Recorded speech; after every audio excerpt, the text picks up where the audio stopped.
আমি যেভাবে সর্ষে ইলিশ বানাই সেটাই তোমাদের সাথে আজকে শেয়ার করছি।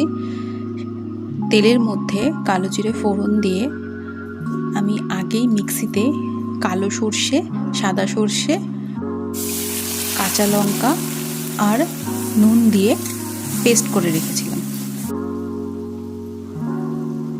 এরপর কিছুটা জল দিয়ে তার মধ্যে পরিমাণ মতো হলুদ গুঁড়ো, নুন আর জিরের গুঁড়ো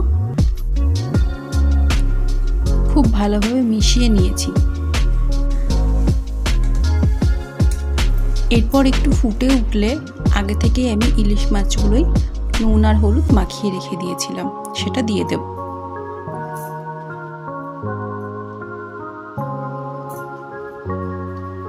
এটা প্রায় 20 মিনিট হতে দেব। পুরো ফুটে উঠলে কয়েকটা চেরা কাঁচা লঙ্কাও দিয়ে দিলাম।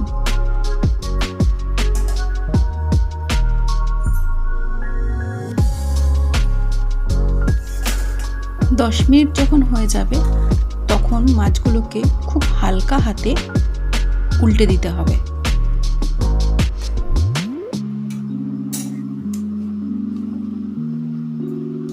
এতে করে দুদিকটাই খুব ভালোভাবে হয়ে যাবে।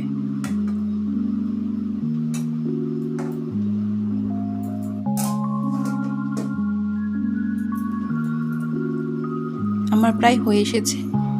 এবার কাঁচা সর্ষের তেল দিয়ে নামিয়ে নিলে রেডি আজকে সর্ষে ইলিশ। কেমন লাগলো তোমাদের অবশ্যই কিন্তু জানিও।